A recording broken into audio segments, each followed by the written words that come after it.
Ink-a-dink, a bottle of ink. The cork fell out, and you stink.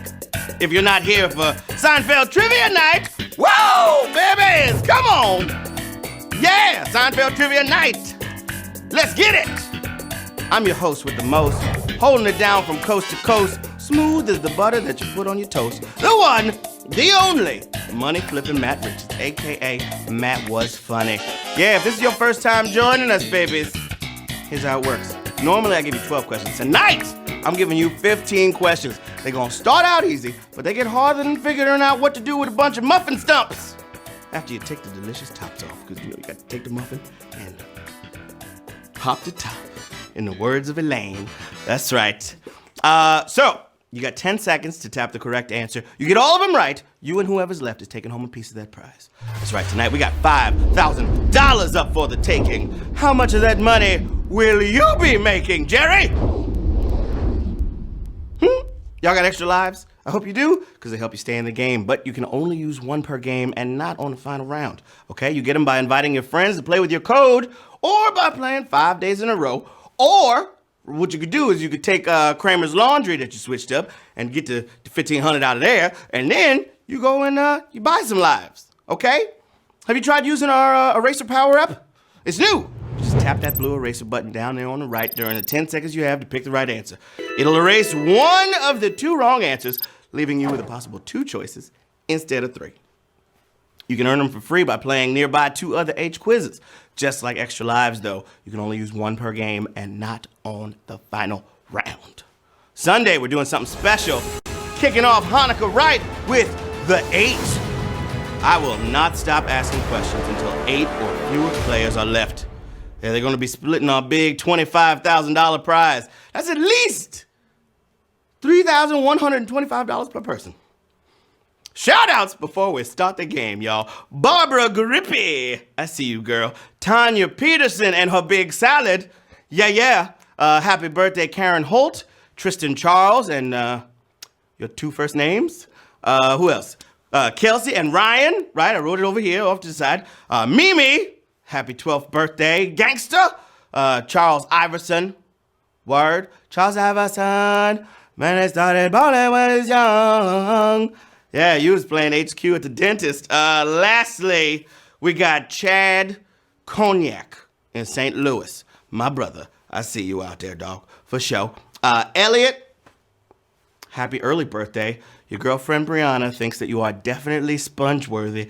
I don't know what that means, but that sounds like y'all into something nasty. This is a family show. So with that said, let's get into the questions. Nothing to it but to HQ it. Here we go, kicking it off with question number 1. What did the extremely mean soup chef on Seinfeld famously yell? These soups are mild. Who is this soup for? Or no soup for you? Can I interest y'all in some mulligatawny? How about some crab bisque? Or what about some cream of sweet potato? Well, guess what? Check it. You know something? No soup for you! No soup for you! Yeah! 364,606 people just got that one right. 5,000 of y'all thought the soups were mild. That was never a thing. Mild soups? Okay. Question number 2. Here we go. What kind of baked good does Jerry steal from an elderly woman? Big salad, Snapple bottle, or marble rye? Let y'all figure this one out for yourselves. Okay, Jerry offers $50 for the $6 loaf, but the lady refuses to budge. And so he resorts to stealing the marble rye out of her cold, still alive hands. I want that rye, lady. Help! Someone help! Shut up, you old bag. Shut up, you old bag! Not none of y'all, just that's what Jerry said. Okay, 342,741 of y'all knew that marble rye was right there. Y'all are moving on to question number 3. In season 7, George goes on a date with what real-life actress? Meryl Streep, Halle Berry, or Marissa Tomei? Hint, she has a thing for bald men, at least allegedly. But even though he's engaged to Susan, George is powerless to resist the allure of the star of My Cousin Vinny, Marissa Tomei. I'm, engaged. What did the five fingers say to the face, George Costanza? Smack! I said Costanza.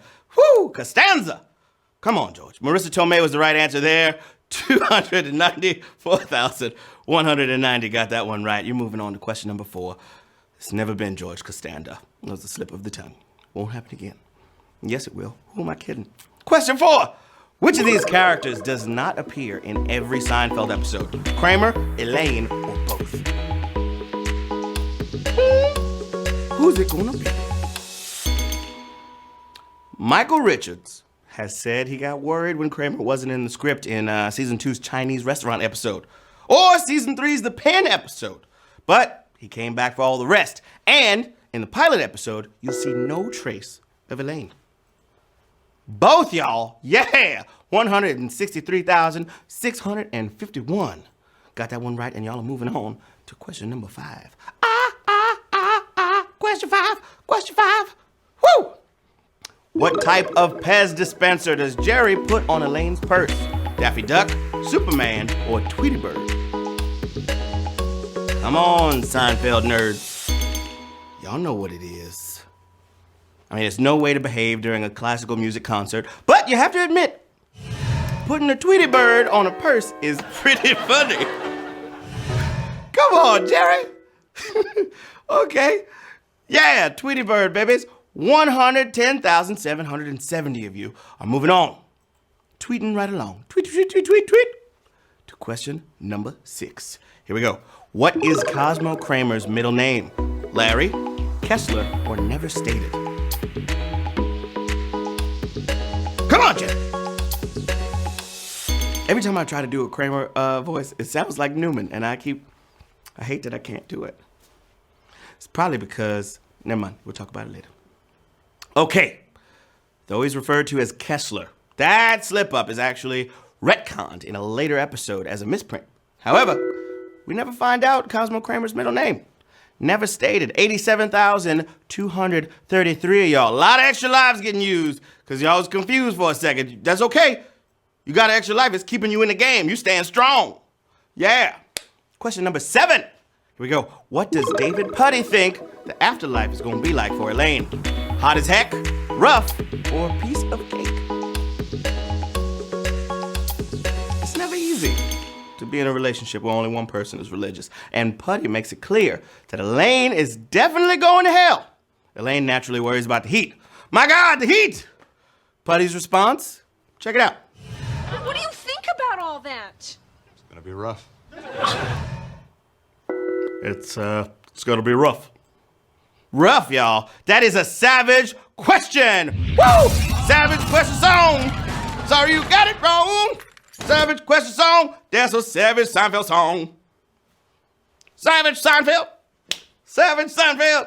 Yeah, that was our first savage question of the night. I'm excited. We still got a whole bunch of y'all playing. A lot more questions to go. Let's get it. Question number 8. When Jerry's girlfriend tells him he can never use the belly button voice again, who does he fantasize using the voice on? Paperboy, violinist, or doctor? Y'all remember the belly button voice? Hello! Hello! What's more worth it? A possibly lasting, meaningful, beautiful relationship, or a hilarious inside joke? To be honest, Jerry might have been on the right side of this one. Who could resist talking like this to a violinist?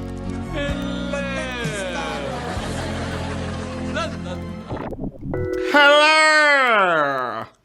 That hurt my jaw a little bit. Okay, that's another savage question. 2 savage questions back to back. Savage question twice. That last one wasn't nice. Savage question twice. There's a savage question twice. Savage question. Hey, savage question. All right, that's it. Okay, I'm done. I promise.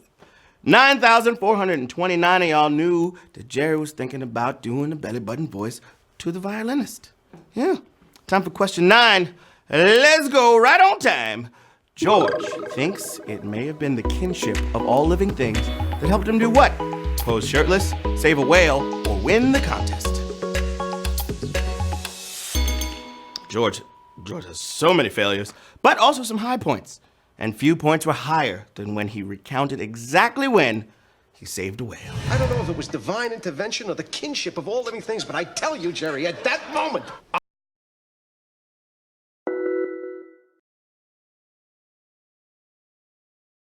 9,404 of you are moving on to question 10. Here we go, my friend. Let's get it. In the episode featuring Festivus, who is the target of Frank Costanza's first grievance? Kruger, Estelle, or George? Festivus for the rest of us. If you celebrate Festivus, and you should, you know a key part of Festivus is the airing of grievances. And Frank is pretty keyed up. There's somebody that he wants to unload on first. Kruger, my son tells me your company stinks. Oh, God. Kruger, your company stinks. You got a stinking company. 5,291 of y'all are moving on to question 11. All dogs go to heaven. And cats. All pets. They're so innocent. They didn't do nothing. Okay, question number 11. Here we go. When Jerry and Elaine try to rekindle their relationship, what excuse does he give for not spending the night? Has to get the car fixed, needs a haircut, or has a root canal? I just rewatched this episode. Okay, to quote George Costanza, I know less about women than anybody in the world, but one thing I do know is they are not happy if you don't spend the night. He was right. He does know less. But Elaine was unhappy when Jerry told her he had a root canal. Root canal, y'all. 3,017 of you getting question 11 right. Moving on to question 12. What's that smell? Smells like we ain't finished. Whoo, come on. When Kramer declares he's out of the contest, who is eating? Elaine, Jerry, or George? Kramer's out of the contest. Who's eating something? Somebody eating something. What they eating? Well, who is it that's eating? Yeah. Okay, what's a scene in Jerry's apartment without somebody eating some cereal, right? You could eat it with milk or straight out of your own hand. That's when Kramer announces he's no longer master of his domain. That's exactly what Elaine's doing. She's eating the cereal out of hand. It's crazy. 1,571 of y'all just got question 12. It's time for question 13. Woo! It's not every day I get to go past question 12, so my mouth is getting really dry. Question 13. What's that mean? You gonna see. What color was Jerry's girlfriend's toilet toothbrush? White, purple, or pink? I mean, we're talking about Kristen Davis here, okay? AKA Charlotte from Sex and the City, who's very, very purple toothbrush dropped in the toilet by Jerry, who didn't tell her. Yeah, sometimes you get the impression these characters weren't great people. 1,038 of y'all got purple right. The toothbrush was purple, babies. All right. Question number 14. It was purple unless you had a bad TV and you couldn't see the color right, but it was definitely a purple toothbrush. All right. Question 14. Here we go. Which is not one of George's fake horses he describes when driving Susan's parents to the Hamptons? Prickly Pete, Snoopy, or Jerry? When you tally up the cost of all the troubles George has caused these people, it's pretty staggering. And to add insult to injury, there is no solarium, there is no Snoopy, there's no Prickly Pete, and there wasn't even a fake horse named Jerry. Jerry, y'all, 815 people left. Going on to question 15, the final question. Question 15, what does that mean? Final question. Don't be stressing. Question 15, what does it mean? Question 15, yeah, that was new. Cool. Question 15, what is Jerry's final line in the Frogger episode? Look at those moves. He looks like a frog, or game over. This is for all the monies getting split on up. Who is it gonna be? Let's see. Moving the arcade game reminds George of something. Oh, that's right. He's been preparing for this moment his entire life. And he almost makes it. Game over. Game over. That's the end of this game. It's over, y'all. 706 people just won HQ Trivia. Woo! Come on now.